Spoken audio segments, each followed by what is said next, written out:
Roki Sasaki's agent denies the rumor that there's a handshake deal with the Dodgers. LA meets with Blake Snell, who will be the shortstop in 2025. And Jose Mota joins the show. That's coming up next on Dodgers Dugout Live. It's time for Dodger baseball. Welcome to Dodger Stadium. This is the golden age of Dodger baseball. The Dodgers are building a dynasty. You guys wanted a parade? We got a parade! The Dodgers punch up! What happened to championship? Shohei Ohtani starts the 50-50 club. Milky Magic. Freeman hits the ball to right field. She is gone! Start the party, Los Angeles! Your Dodgers have won the World Series! Think blue, bleed blue, and I'm out. What is up, Dodgers Nation, and welcome to another episode of Dodgers Dugout Live. Everything you need to know about your boys in blue in less than an hour. Now, if you haven't yet, do us a huge favor. Subscribe to the #1 Dodgers podcast and show on YouTube. Hit that subscribe button. Hit that notification bell. Hit that like button. My name is Doug McKain, credential member of Dodgers Media. You can follow me on X and Instagram at DMAC_LA. But let's dive right into it. He's one of your favorite guests that joins this show, the World Series champion, Jose Mota. Now, Jose, Daniel Hudson said we're all World Series champions, so I'm going to claim this one. But the difference between me and you is you are getting a World Series ring. I am not. I'm going to have to get one of those giveaways during the season. But do you have the Angels one? And is it going to get a brother here? I mean, let's see what else you got. Big brother's coming. There's no doubt. Here's the 2002 Angels ring. Wow. Which obviously means that's a flex. Yeah, I got the big A on the side. I got the motor and everything there. There you go. But you know what, Doogie? Congratulations to you and to Dodgers Nation, because you know what? It's such a great feeling and an honor and a privilege and how fun to be recognized and be united to. I had nothing to do with it, but to call games, but to say you're attached to a world champion. I mean, it takes a lot of work, man. And the World Series, that was draining. I mean, it was draining to watch, to call. It was a ton of fun. But nonetheless, you can see all that work that went into beginning in early February. Dodgers, Padres, two first teams in Arizona. The first two teams to play a regular season game over in Korea. Dodgers, last team standing in the Bronx, of all places, against the Yankees, of all teams. And certainly, two iconic franchises get it done, and the Dodgers prevail now to complete all the comments about 2020 and the 60-game season, all that stuff that I heard about. Well, it's here to stay, and the guy that got it done was number 30, Dave Roberts. Absolutely. And then you put it that way, Jose Mota. By the way, we got Dodgers play-by-play analyst, Sportsnet LA analyst, Jose Mota joining the show. Yeah, when you put it that way, you can really get the sense of the accomplishment of it. It was a wire-to-wire championship. It's not just the postseason. It's everything you do during spring training, that you do in Seoul, South Korea, that you do during the regular season, all the attrition and overcoming injuries. From your perspective, though, you've been on a couple World Series teams at this point as far as being involved. And World Series teams, they're special. They're different. From your point of view, your perspective, what really stood out with the 2024 Dodgers outside of just having a roster that added Shohei Ohtani and Teoscar Hernández? As far as just the chemistry, the makeup of this team, what really stood out from you just being around these guys all season long? Just watching these guys with a blue-collar attitude. I mean, you look at the payroll and you look at the Ferrari, Lamborghini, and Mercedes look and Rolls-Royce and Bentley, but these guys went out there and pretty much were in the workshop, taking care of their business early on, took care of the business when guys were absent. I mean, Mookie was not playing. I mean, Kirsch was out sometimes. So many guys were out and so many injuries to overcome, but they never looked beyond just what they had under the hood. And so we have enough cylinders to go out there and get it done. I mean, you know, Doug, it's crazy to think about it, and Dave Essay and I talked about this a lot. There was a long period of time where the Dodgers were a 500 team. A 500 team. And that's the comparisons that people are going, well, there they go with the payroll and look who they are. Well, who you are is not who you are in July and August. It's who you are at the very end. And one thing that really stood out to me is the way they played in September baseball. This was different. And even when I was afar with the Angels, I kept an eye on trends and tendencies and just ways in which, by talking to my dad and so many play friends with the Dodgers, how things were managed. This was different. I mean, there was no 5, 6, 7, 10 game comfort to go. How do I manage the guys to get them rested to get to the postseason? This is urgency at the best. Dave Roberts did his best managerial job he's done, to me, in my opinion, as a Dodger and obviously as a manager. And it was different because from the execution and also the implementing of different variances to your offense, it was quite noticeable that the way he managed mid-September on through the postseason was managing with his heart and managing with what the game provided for him and what the offense provided for him. Obviously, in slugging and home runs and driving the baseball on base, Dodgers were right at top, right? But it was a different feel and a flow in game to the offense to go out there and maximize what they could do. But certainly, beyond so many things too, Doug, is the way the pitchers were managed. I mean, I go back and look at just Walker Buehler, okay, in San Diego. He goes out there and gives up a 5-6 spot. He stays in for 5 innings. You think about just the repercussions from that and how that set up the rest of the bullpen for the rest of the playoff and the World Series. And you have a guy that, at the second inning could have gone, you know what, here we go again. It's not my day and this and that. He's like, no, I'm ticked off. I'm going to blow that cooler right now and people are going to pay attention. I'm staying in there because I believe this team to come back. They made it close enough at one point, but things like that we cannot overlook because it seems like everybody did something like that to get them to they wanted to be and where they were to be. But then that bullpen at the end was absolutely mighty. Yeah, and that's what makes it such a special run because all championship runs aren't created equally. But what makes this one so special is, like you mentioned, you had a dog mentality from not just the superstars, but that elimination game in Game 4, it was the bullpen that comes through in a big spot. And then Game 5, you have Yamamoto, he steps up, and they get the 2 big home runs, one from Kike and one from Teoscar Hernández. Previous postseasons, it was what could go wrong did go wrong. This one was what could go wrong did go right, and what could go wrong went wrong for the other teams, right? It was the Yankees in the 5th inning. It was the Padres not being able to score runs late in that series, and it was just an incredible ride for this team. But you mentioned Walker Buehler, and that was the turning point. I mean, overcoming that disaster second inning, get the 6 runs. You had the bad play by Miguel Rojas. You had Manny Machado going the baseline. Freddie was playing injured. Everything just came off the rails there, and he stays in that game, and he doesn't give up a run for the rest of the postseason. I mean, how impressed were you from that version of Walker Buehler, and do you think that carries over into the next season and that you get that version or close to that version of Walker Buehler? Obviously, you're going to give up some runs, but that's the more frontline starter version of Walker Buehler that he's going to be moving forward. Listen, Doug, I do have a tendency. I like to separate guys from projections, from expectations of regular season to a dog mentality when it comes down to the bigger game. Walker Buehler has always had that. Walker Buehler, as much as sometimes he even doubted where he could come and how far he could come in 2024, he never doubted that there was something in there that was never going to leave. And that's what I think there's a great separator between guys that you acquire. For example, Michael Kopech, he brought something to the bullpen that was needed. I mean, hey, Jack Flaherty needed to bring something as he did with that edge to the rotation. But going back to Buehler, in so many of the analysis, obviously on post-game on the show on 570, it was like, what could go wrong for any pitcher right now in terms of plays not being made, a blooper, somebody not covering a base, and all those things. It happened to Walker Buehler more than to anybody else in that rotation, and I was saying that staff. But I always kept saying, you cannot give up on a guy that's shown you that when things matter the most, he's there. Forget about stuff. Forget that. Now, in all that, let's remember that he was a little more flexible and making adjustments on where he pitched on the mound. And something so important, too, is he minimized the usage of certain pitches early in games to find 1 or 2, because at 95, 96, with his stuff, movement, and off-speeding velocity, he was able to neutralize some guys. He finally found that out. He didn't need 6 pitches in the first inning to fool guys. He needed 1 or 2 or 3 max. He found that out. Now, another adjustment was, which I always ask a lot of major leaguers, why is it not done more? Pitching from the stretch with nobody on base.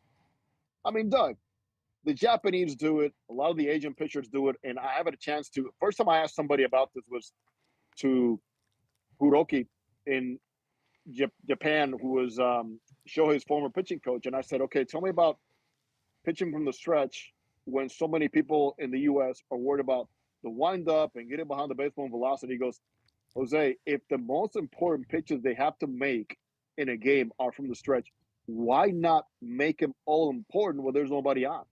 Velocity is not going to be lost. Yeah, maybe you think because you don't have to push it, but once you recognize and have your mechanics all lined up, it doesn't matter. So to me, for Walker Buehler, just a mentality of flexibility, the toughness, and then knowing that there's certain things they need to change. And he did. But one thing you knew, though, when he was in the clubhouse, the way he acted, the way he talked, and then walking around that field, you knew he was going to be back, and he was Walker all the way back. 100%. And I think for me, it'd be one thing if he was using the same mix and the metrics on his stuff was exactly the same in the regular season as it was when he was having success in the postseason. But the truth is, like you mentioned, the pitches were just more effective. The four-seam fastball usage went up because I think he got more confidence in it. The whiff rate went from 17% in the regular season to 29% in the postseason. Knuckle curve, same thing. Big increase, 27% whiff rate in the regular season, 39% in the postseason. I think there's a guy that's figured something out. As far as 2 Tommy John surgeries, getting healthy, getting that confidence back, I feel like he's a must re-sign. And one I want to specifically ask you about is Teoscar Hernández, because Teoscar Hernández really had the dream bet on yourself season for the Dodgers. Makes the All-Star team, wins the first home run derby in Dodgers franchise history, puts together an incredible season, wins Silver Slugger, and then he sells himself up for a nice payday. The Dodgers need an outfielder. I feel like you look at what he brings to this offense, the team chemistry, the clutch hitting. I think you have to find a way to bring this guy back. And he is familiar with everything that happens in Dodgers baseball. And that, to me, is a key element. That might be worth another $1 million, $2 million if I think about his agent, right? And now Teoscar is very cognizant of something else, too, is he might be enticed by somebody out there with, say, a 4 or 5 year deal, but he also understands the value that it has, the fact that he won here. He knows what's expected here, and the family likes it here too. Beyond that, Teoscar is very ingrained in being a guy that's stable and brings a lot of stabilization and a quiet mentality to the clubhouse. Mookie Betts was telling me during the season, Jose, I've never seen a guy that he could misplay a ball in the outfield. He can go 0 for 8. He goes 0 for 12 in one stretch in the postseason, but he always walks on the clubhouse saying, guys, it's about us. It's not about me. And you just love guys like that because they're not caught up in their paycheck or their bank account but saying, I fit here because you'll make me fit. Let's talk about fit now here, Doug. There's certain guys that throughout baseball and through the years have not been good fits for organizations or clubhouses.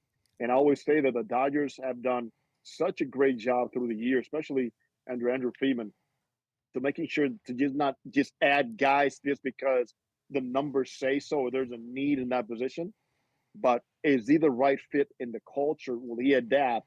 And what does he bring to everybody else? And that's something that Teoscar has. And I talked to Teoscar a couple of days ago, and there's no doubt in my mind that, yeah, he's entitled to all that he's enjoying right now, the attention and the offers and the flirting by other teams. But I know that he wants to come back, and hopefully we'll see it work out.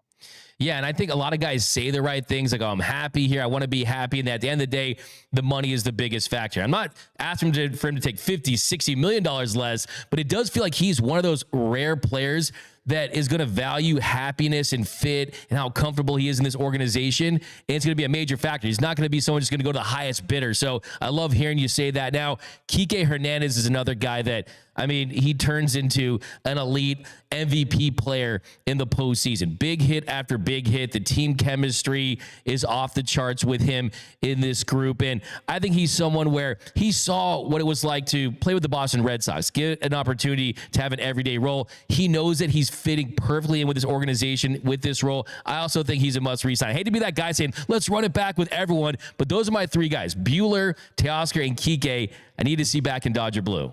Along with Blake Trine, to be honest. Yeah. I mean, Kike, Trine into that too. I mean, Kike is a guy that he is sometimes hard to figure out. Even other managers are like, which version am I going to see today in the regular season? But there's one thing you know is in the postseason, you know which version you're going to see because Kike becomes an everyday player because he forces you by the way he plays, by the way he prepares, by the way he says many, many times, I visualize being in the big spots, and he's not scared of it. I mean, there's very few players in baseball today, even with big salaries and big contracts, that have more to prove in October than Kike Hernandez does. And Kike is a guy that enjoys it. He treasures it. I mean, the fans are so intrigued and absorbed with him because he plays the game the right way. Now, in the regular season, he could be a different version. I think there's some things that mechanically he needed to adjust to where his body was in certain aspects with the hips.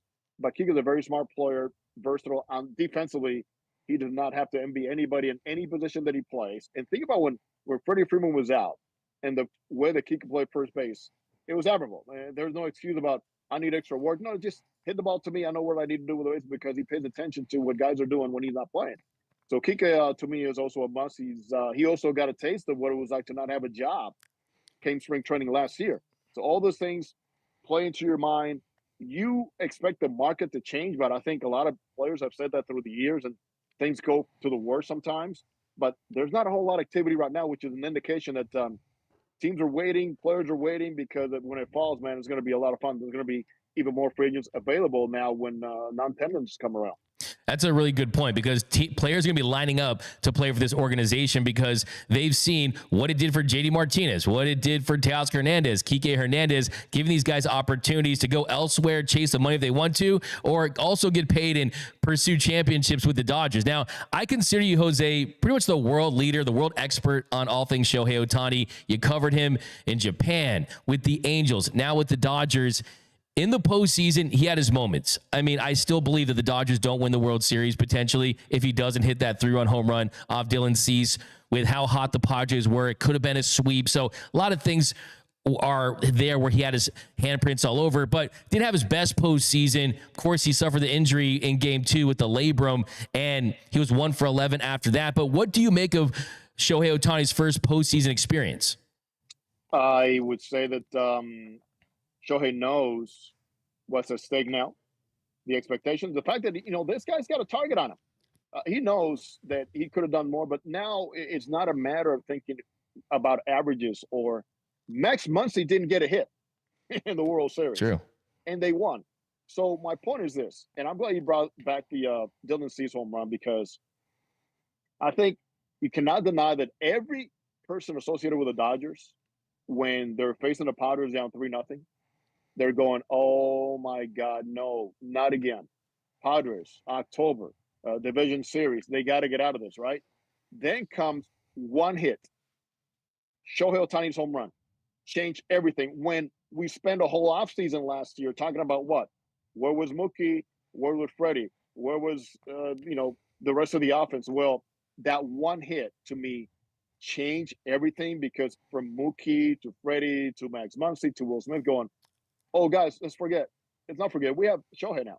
One swing can make a difference. And to me, that was pretty much a turning point also on the confidence going forward for the team to say, whatever happened last year, forget about it. We just got to a Dylan Cease that was one of the best pitchers in baseball, who was flustered and frustrated on the way the Dodgers approached him. But, and Ohtani's home run is a byproduct of not just him. It's just the way the Dodgers face and approach Dylan Cease in that game, and later on too, when he was just like, what is going on here? I mean, the walks, forcing teams to make plays, as they did to the Padres, they did to Severino and the Mets, they did to the Yankees. But all those are byproduct from saying we need one string from somebody. And I always say this, Doug, I'll never forget this, from Augie Garrido and Cal State Fullerton, when he told us before the national championship in 1984, he goes, listen, when you are associated with a winner, nobody's ever going to ask you, when you have a ring, what you hit that year.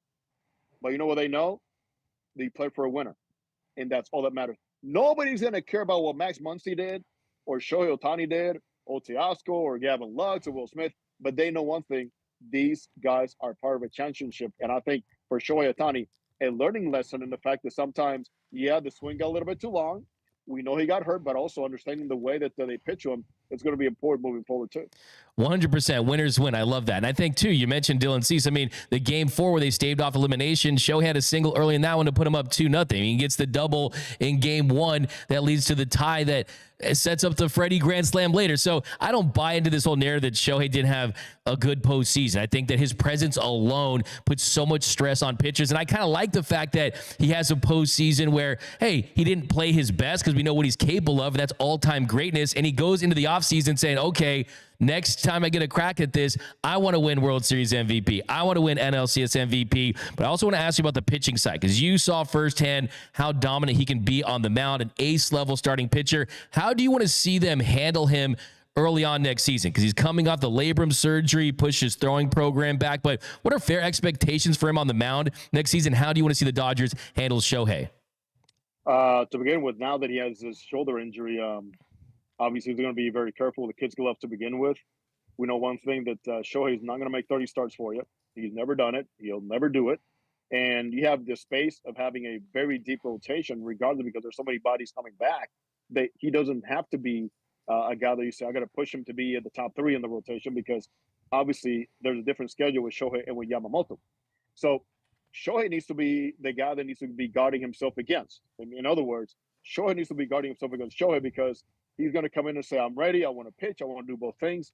And then overall, because, he's not 26 years old anymore, and he wants to play a lot, right? He wants to be on the field. The Dodgers are going to have to make a decision at some point. Okay, you're on the rotation starting, May 1st or whatever, okay?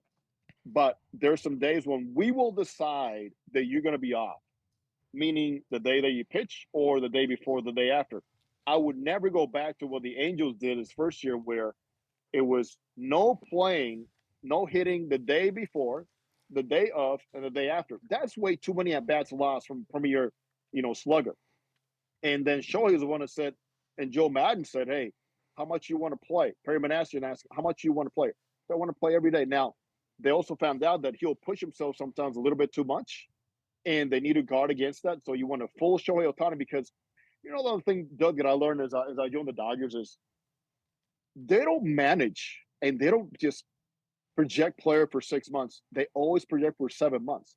And for Shohei Yamamoto, and especially those guys, it's a matter of, I need to take you out in the month of May at 85 pitches, and fans are going to get all over me. They may not understand why. There's some other issues going on behind the scenes that I'm not able to tell the press or express publicly. But at 85-5, give me the baseball, because I need you at the end of September and into October. So there's a lot in the equation that goes through this. There's a lot at stake. But for Shohei Ohtani, it's going to be a matter of, when do you find that one day when he needs to sit, no matter what? Because obviously he is not going to be Iron Man for the next 9 years, and that's something that they're going to have to contend with. But obviously a 6-man rotation is in play. Yeah, and that brings me to that 6-man rotation. You have to have the depth for it. I love that you pointed out that the Dodgers are perennial World Series contenders. They're playing for October. You have to consider that. We saw what happened this time around. You had 3 starters, and you found a way to win the World Series. They clearly don't want to have to go through that again. What is your viewpoint on the Dodgers going to a 6-man rotation in 2025? It's way more acceptable now than it was 5 years ago, and you see more teams going through the same thing. And even though teams generally in baseball don't like to talk about it or admit it, go back and look how many teams use only 5 starters. Injuries obviously get in the way. You're not able to do that, but there's so many more ways in which you can maneuver with the off days and with the IL, and just saying, hey, I need more than 5 guys going through 3 or 4 times, because the game demands a whole lot more now, and it's measured differently. I'm not saying that guys are not pitching as much anymore. Let's be honest. Nobody's making 33, 34 starts on a consistent basis. The guys who make 30 are like, applaud them. 180 innings is a new 220.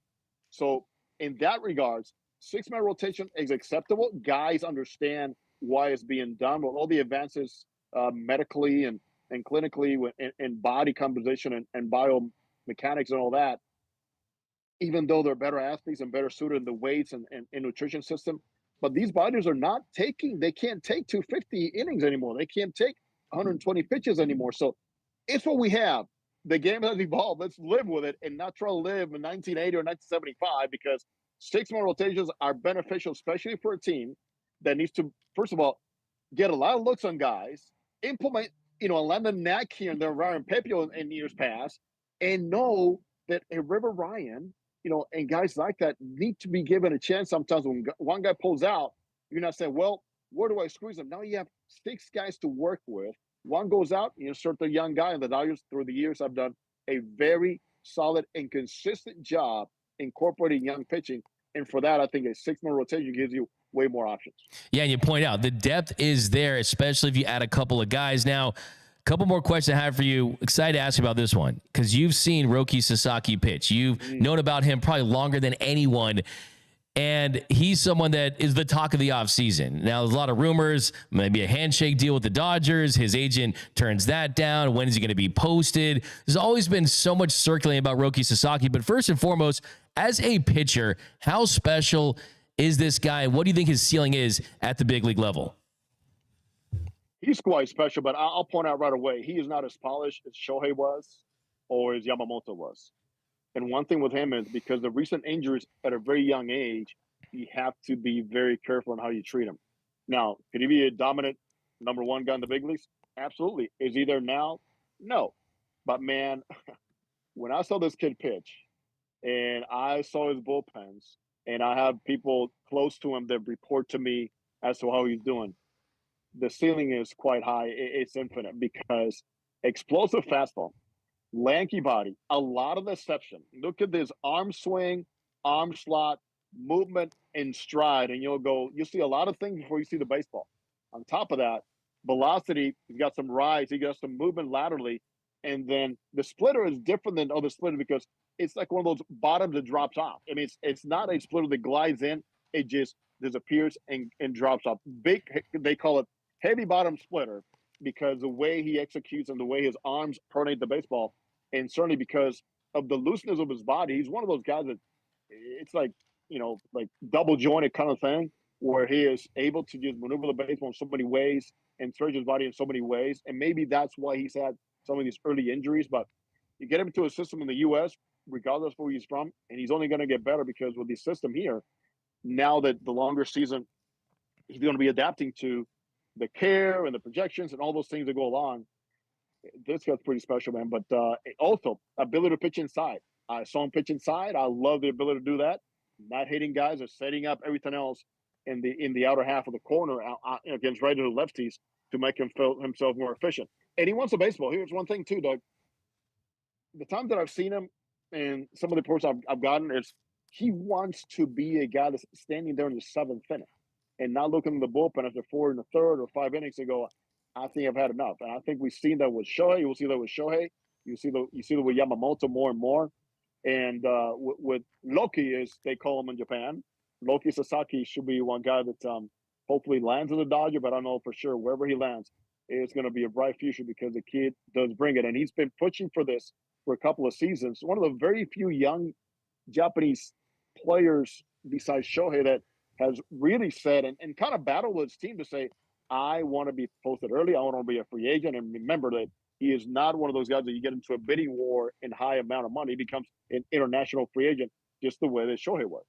That's what stands out to me. The fact that he wants this at this age, that he's saying, look, I don't want to wait to get a $300+ million payday in a couple years. I want to go to the show now and compete with the best players in the world. And that really feels special to me. And to me, it's does Shohei get involved? Does Yamamoto get involved? How do you say no to those guys? How do you say no to this Dodgers organization that is, to me, on the brink of a dynasty potentially and being the team of Japan? So it's going to be very fascinating. I hope he doesn't end up with the Padres, but we'll see what happens to Roki Sasaki. Okay, I want to get you out on this one, Jose.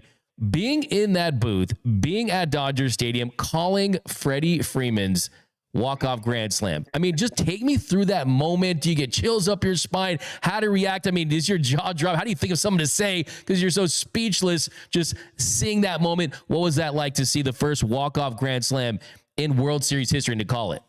I can only go back in detail. And I remember Blake Trining gives up a run. And I point out the fact that, and at this one I'm doing play-by-play in the 10th inning. And I point out the fact that the Dodgers had not walked up to that point. And I'm going back to my mentality of, okay, the Dodgers had built on mistakes by the opponent, look how many walks scored against the Mets of all the walks issued, right? Almost half of them, right? I go, they haven't walked yet. Then I see the Gavin Lux walk. I go, you know what? This is a good indication something good's going to happen here because that's pretty much the destiny this team has followed throughout the postseason. Then comes a big pitching move. They bring Nestor. Nestor gets Ohtani out. Let's not forget about that because over here is about why did they bring Nestor in and this and that. And then Tim Hill's numbers against Freddie were not very good, right? So Aaron Boone can't win this one, right? Well, Ohtani is retired by Nestor. Fortunate for the Dodgers, the ball ends up on the other side out of bounds, and well, runners do advance. Opens up the base. You can Freddie. And just, I'm telling you, as I'm broadcasting that inning and that at bat, I'm thinking, I can recall Freddie telling me before the postseason, we need to hit fastballs, Jose. And he openly talked about this, like, teams know that we missed a lot of fastballs last year in the postseason. And I'm going, I guarantee you, whatever adjustments he's going to make, he's not going to be thinking about, let me just push the ball the other way. He's going to look fastball wherever it is and just go out there and rock something. And boom, there it was, man. I'll never forget that call because as you that ball travels, like, is this really happening? And there's no doubt, as Joe Davis called it, you think about Kirk Gibson. You immediately think it's one of those moments. It's a game one. And is this going to be a setter for the rest of the series and a momentum builder and confidence builder? And it was, but man, then you think about, is he running the bases? Everything that Freddie has gone through, and me knowing that Freddie also has a bad rib that he's been playing through. And I'm going, my goodness, I mean, talk about divine order and just a blessing for this guy, for everything he's gone through. And just the athlete that he is. And in very few words, I call the home run and just let the crowd talk because that's what Vinny taught me to just say, let them do the talking because you said enough. He did it with a bat. You called it. Now let the crowd talk, and that's exactly what happened. Yeah, no, it was Hollywood. It was a movie. I mean, you mentioned all those things that led to it.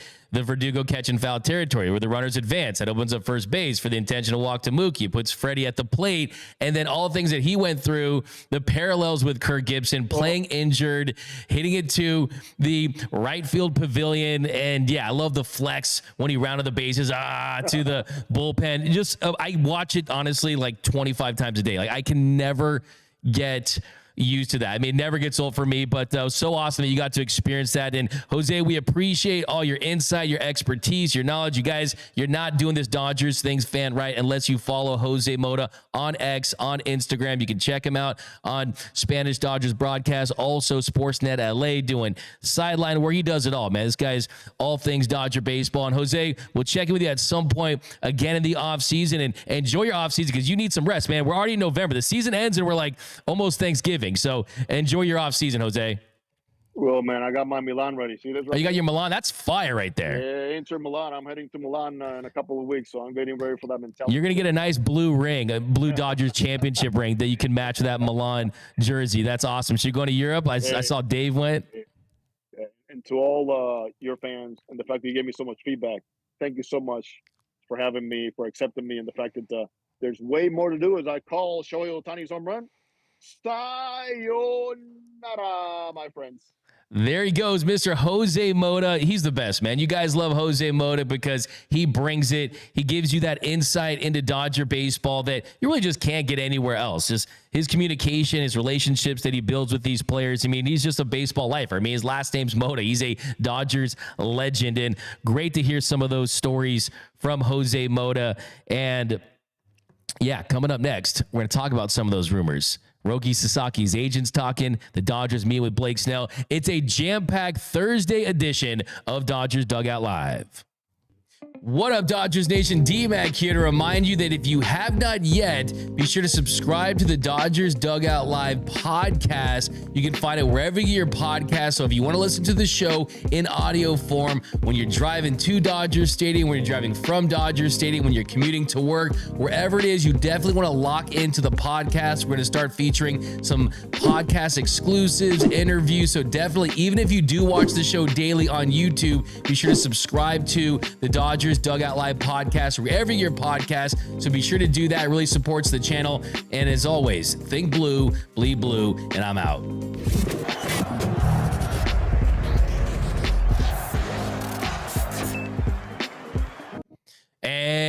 welcome back to Dodgers Dugout Live here on a Thursday. Got some chats down below. Metabolic Revolution. Jose is such a great guy. I've spoken to him. He's a class act. Man, Jose Mota's the man. Alex says Jose Mota for first base coach. Hey, it's going to be tough to do. Maybe you can put a headset on him and he could broadcast the game from first base. That'd be revolutionary. I think that'd be pretty cool. I'll run that by him next time. Alex Renteria, Buehler is a must re-sign. He'll sign a short-term deal and is a postseason dog. Yeah, that's why he's a must re-sign to me, because you're going to get him on a one-year deal with a player option, something like that. I think he can provide a ton of value. Dodgers Z Showtime fans, if Roki Sasaki doesn't sign with the Dodgers, they go after Corbin Burns and Max Fried then. Got some updates on that. BC, if Teoscar wants to win, he stays. If he wants to make as much as Mookie and Freddie, he can walk. Mike Lopez, Ohtani was playing hurt. We have your back, Ohtani. That was the Dodgers mentality. Give you a nice fire take for that. But let's get into some rumors. Right before the show, we got some news on Roki Sasaki. So let's talk about this on the Dodgers rumor roundup. So his agent, Joe Wolf of Wasserman, who represents a ton of Japanese stars, Kodai Senga, Seiya Suzuki, Yoshinobu Yamamoto. I mean, they have a lot invested in players from the NPB. He completely shot down all these rumors that the Dodgers had some handshake deal with Roki Sasaki. He told The Athletic, while a bunch of executives who should know me better and do a lot of business with me insult my integrity by insinuating that I would be a part of some type of nefarious agreement, in reality, this is just poor sportsmanship. That's coming from Joe Wolf, an agent at Wasserman, who has been handling Roki Sasaki's move to the big leagues. So that, you can make it a couple different ways. You could say that, sure, maybe he's a little annoyed. Maybe he's showing a little too much there by trying to put any type of rumor to rest that he's going to the Dodgers and that it's a foregone conclusion. You can print those Roki Sasaki jerseys for LA. He's saying that's not the case. And a couple days ago, Rob Manfred, MLB commissioner, he said that pretty much Roki Sasaki's posting is going to bleed into the 2025 signing period. And we said that on this show. If you watch my interview with Jim Allen, he said as much, that it was going to go into the next posting period because Roki wanted to open things up to give all teams an opportunity to pitch to him and just kind of go about things the right way. And one thing that really stood out to me in my interview with NPB baseball expert Jim Allen was that if you forced Roki Sasaki into the previous period where the Dodgers had the most money, you're essentially penalizing him. You're not giving an opportunity to speak to more teams that'll have an opportunity to pitch to him. And the truth is that when the 2025 signing period starts on January 15th, the Dodgers will be tied with the San Francisco Giants with the smallest international bonus pool amount in all of Major League Baseball. They'll be at $5.146 million. And the Dodgers, they gave up 2 draft picks and $1 million in international bonus pool space when they signed Shohei Ohtani last season. So how it's going to work is all teams can get more bonus pool money with trades and other ways to acquire it, but it's in $250,000 amounts. So the Dodgers, the most they'll be able to give Sasaki if they try to maximize how much money they can add to their pool would be $8.25 million. And they have to trade away a lot of players, a lot of assets, potentially draft picks to try to be able to get that. So basically they can add a little over $3 million. But you got teams like the Reds, the Tigers, the Marlins, the Twins, the Brewers, the A's, the Mariners, the Rays. They're going to be at $7.5 million. And the Padres, who have been viewed as one of the favorites to land Sasaki, they'll start with $6.26 million. So the Padres will start with more money than the Dodgers, and they'll be able to add money. So the teams that could add the most money, they could get up to $12 million, and the Padres could get up to around $10 million. So the Padres could give him $10 million. The Dodgers could give him a little over $8 million. Everyone I've talked to about Roki Sasaki has told me pretty much universally that it's not going to be all about the money for Roki. And we're talking about a difference of $2 million. He can make that up in endorsements with the Dodgers, most likely. So I still think it's going to be about which team he feels is going to help him be the best pitcher that he can be in the long run, which organization he feels most comfortable in. So I don't think that this precludes the Dodgers from signing him. And the truth is, his agent, Joe Wolf's reaction to this, he clearly was heated. He clearly is not happy with guys like Bob Nightingale, for example, saying that 98% chance it's the Dodgers. Hey, we've also heard Jeff Passan saying it's not a foregone conclusion. So I still think that it's a process. I still think that it's a lot of unknown. Look, Shohei Ohtani picked the Angels. It came as a shock to many. And Shohei said it was a gut thing. Something told him inside to pick the Angels. So at the end of the day, these guys are going to be able to go where they want to go. So I still think the Dodgers have a decent chance of signing Roki Sasaki. Is it a lock? No. For anyone to say it is, I think it's premature. So I still think what the Dodgers have, you have a team that's going to be competing for titles. You have Shohei Ohtani and Yamamoto. They are going to be able to give Roki all of the information that he's going to need to decide, is the Dodgers the right fit? They're going to shoot him straight. They might try to outright recruit him to the Dodgers. So I still think that the Roki Sasaki signing saga is still in play for the Dodgers. I still think that multiple teams are going to be considered. And wherever he goes, like Jose Mota said, he's still a little bit of a project at this level. Still a lot of potential, but he has to realize it as well. Now, next big rumor we'll get into, Ken Rosenthal, he reported yesterday that the Dodgers have met with Blake Snell. He met with the Dodgers. He met with the Red Sox. And the talk right now is that Blake Snell wants to sign with the team a lot earlier than he did last year. Because last year, he waited till March 19th. Last year, he had a short spring training that really impacted him early on in the season and forced him to get off to a slow start. And he knows at this point that he collected that bag last year and that he's not going to probably get that 6-year deal at age 32. But can you get him? Can you get him for 4 years, for 5 years, for 3 years? Can you get him for a reasonable price? Well, with Blake Snell, there's no doubt about that the Dodgers are looking at a frontline starter. And what I pointed out a couple episodes ago is that the Padres, they extended the qualifying offer to Blake Snell last season. And that means he's ineligible to receive it again. So that means that the Dodgers could sign Blake Snell, a guy they were interested in signing last season, where they would have to give up draft pick compensation, a player that the Dodgers were interested in trading for at the trade deadline. They could potentially get him without having to give up anything. So money is something they're making a lot of. You're making over $100 million on Shohei Ohtani per season. You're making the World Series. You're winning the World Series. You're selling out Dodger Stadium. They can get Blake Snell if they want Blake Snell.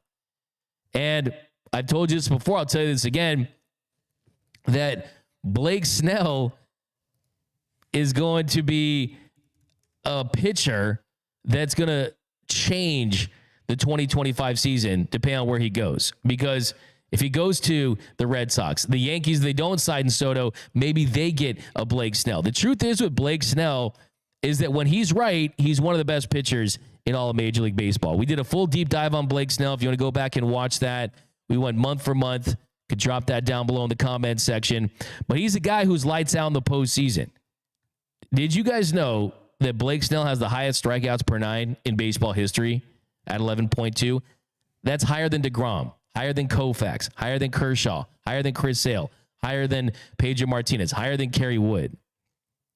And yes, he does walk guys, but last season down the stretch, he had a strikeout rate at almost 40% and the walk rate was at 10%. And he doesn't walk guys because of lack of command. He walks guys because if he's behind the count, he doesn't want to serve a meatball out over the plate. He's trying to get Chase out of the zone. There's this big misconception about Blake Snell that he walks guys because he can't put the ball where he wants to put the ball. That's just overblown. Blake Snell is elite, and he's still my number one free agent that I think the Dodgers should go after on the pitching side. If you're going to go after a free agent of the Corbin Burnes, Max Fried, and Blake Snell territory. Everyone wants Max Fried. Blake Snell on his best day, they're not even close. Blake Snell's a 2-time Cy Young Award winner. They're not even close. And yes, the 2 times that he won the Cy Young were the only years that he pitched over 180 innings. Dodgers are going to a 6-man rotation. You don't need 180 innings from Blake Snell. You need 15, 20, 25 in the postseason in a really good regular season. Max Fried, a 15% strikeout to walk ratio with a forearm injury. That makes no sense. Why would the Dodgers want to bring in someone that's been dealing with a forearm issue that doesn't strike out guys at a high clip? For some reason, people like Max Fried. And look, I have a friend who grew up with Max Fried in Encino, California. He had a baseball diamond in his backyard. He was the best hitter, best pitcher. Max Fried's a great pitcher. Don't get me wrong. But if you look at the numbers as far as dominance, Blake Snell's on a whole other stratosphere when he's on his game, when he's at his best. I mean, Blake Snell is top 10, top 5 stuff plus, a top 5 strikeout to walk ratio guy. And he's someone that's a lock to be a number 1 starter in most rotations in the postseason in Major League Baseball. So I like what I'm hearing. I like the fact that you have Blake Snell as a possible option. And I like the fact that the Dodgers have met with him, because the fact that he's the older of the 3 should mean less years. It should mean less years in a higher AAV. So things are kind of lining up for Blake Snell to make a lot of sense. Let's not forget, who was the Tampa Bay Rays president of baseball operations? Who ran the Rays in 2011 when they selected Blake Snell 52nd overall in that draft? It's this guy. What's his name? Andrew Friedman. He's very familiar with Blake Snell. They've wanted him for years, and he's a great pitcher, and they could get him for less years than Burnes and possibly Fried. Just saying, if he wants to sign with the Dodgers, it makes a ton of sense. Now, next thing I want to get into, let's do some 7th inning stretch. Let's keep Gavin Lux for tomorrow. We'll talk some shortstop tomorrow, but I know you guys want to talk some questions and ask me some questions. So let's go to the 7th inning stretch. And then also before we go over the 7th inning stretch, we are debuting a new segment here on Dodgers Dugout Live. It's DFA of the day. Now, what DFA of the day is, when we see something on X or on social media, something that we don't like, we just got to DFA someone for the day. It's kind of like the donkey of the day, right? This is our DFA of the day. DFA of the day. And we got this Yankees fan. That we'll get back to. Actually, we'll do some 7th inning stretch, and then we'll get to DFA of the day. So let's do our 7th inning stretch. The 7th inning stretch.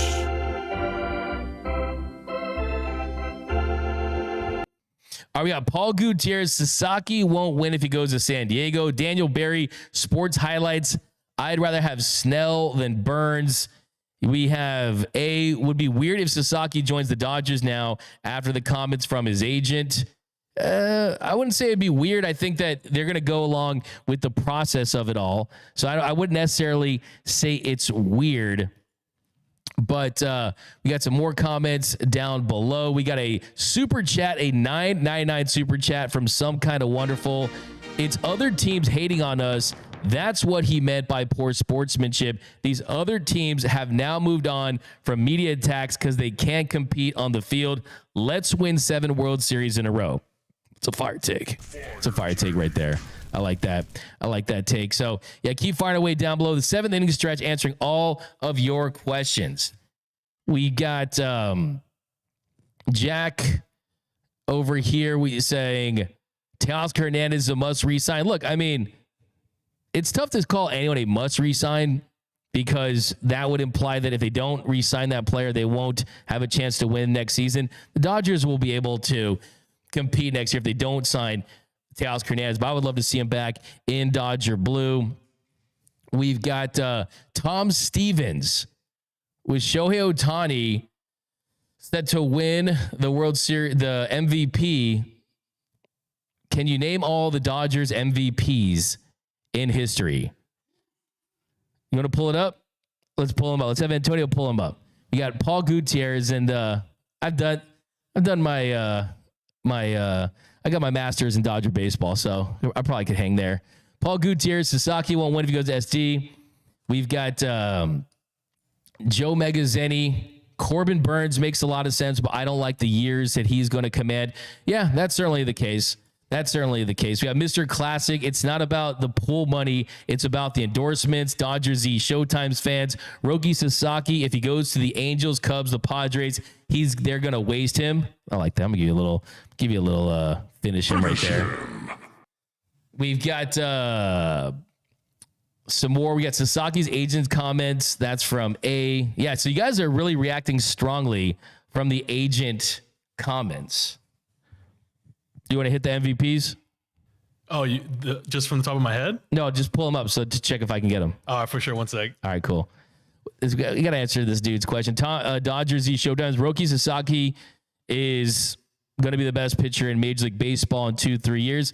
We'll see about that. I still think he has the potential to be a multi-time Cy Young Award winner, but you just never know. You got to see how guys compete at the highest level, and that's what it takes to compete in the show. So there's certainly that. We got some Bilal K. Is the Dodgers family aware that if we lose out on getting Teo, Adames, and Soto, the next big free agent available in all important OPS is Jerkson Profar. He's actually 21 after 20 Teo. Yeah, I like that. I'm gonna give you a little home run shot there. We got BC. What's up, BC? We got Dodgers Z Showtime stands. Roki Sasaki doesn't care about winning. They didn't go to the Angels, Cubs, or the White Sox. I mean, comfort's a thing. Comfort's definitely a thing. We have Larry Mullen, Teo, and Treinen. Yeah, we haven't talked enough about Blake Treinen. I'm trying to get him on the show next week, and he's someone that is so valuable for this team. We got JF. I like those YouTube videos of Yankees fans reacting to the fifth inning. One blames Fat Joe intro on screen for the meltdown. LOL. That's hilarious. Got to see one of those. Chris Frostsaker, D-Mac, what would your reaction be if the Dodgers signed Soto and Snell to 4-year deals? I mean, I'd be saying, hey, you got the Infinity Stones, man. You got the Infinity Stones on the dynasty popping. But yeah, I mean, 4 years, it would have to be a longer term deal with Soto, just opt out after 4. I don't think he would sign just a straight up deal for 4 years. So I doubt that's going to happen. But I got the list right. You got the list? Okay. Dodgers MVPs all time. So the best first baseman in the dead ball era was Jake Dobert. He won the MVP for the Dodgers in 1913, I believe. Oh, yes, sir. Then it was Dazzy Vance in 1924. Correct. Dolph Camilli in 1941. Oh, man, dude. Jackie Robinson, 1949. That was easy. Roy Campanella won 3 MVPs, 51, 53, and 55. Yes, sir. Don Newcomb won 1956. Ding, ding, ding. Maury Wills, 1962. First Los Angeles Dodger to win it. Sandy Koufax, 1963. Then Steve Garvey, 1974. Kirk Gibson, 1988. Clayton Kershaw, 2014. Cody Bellinger, 2019, and Shohei Ohtani, 2024. Flawless. I got the names and don't test me. Don't tell me. Give me some questions down below, but I come to play, baby. I come to win a championship. We got Dodgers Z Showtime fans rocking with us. We got, how about that, man? Shohei about to take that MVP trophy home. Excited about that. I love stuff like that. Cy Young's MVPs. It means something to me, man. I know people don't care about individual awards. It means something to me because I want this organization to have as many trophies as possible. First of all, Mike Lopez, I'm gonna give you a bro, but I love this comment. He says pro fart. No, we don't want him. Bruh. I love that. Jerks in pro fart. Jurassic pro far. You guys are going hard on this. We got IB Stroking. What's up, my man? Hashtag in Fleeceman we trust. We have Larry Scott moving trucks for Gavin Lux. Finally, MVP time. We got Jeff Rush, Sasaki's agent, does a protest too much. Martin Burns from Bakersfield, my town. Someone hit me up. They're like, Doug, you called Bakersfield Bakerstown the other day. So I apologize to my friends at Bakersfield for calling it Bakertown. Brian Crow, this is the comment of the show. This is a comment of the show. It says, Matt Kemp should have bested Braun. Totally. 100%. Got absolutely robbed. Mr. Classic D-Mac is a PhD in Dodgerology. Hey, man, I'm obsessed with these guys. What's up, Jesus? What up, jerks and profile? Okay, guys, going off the rails.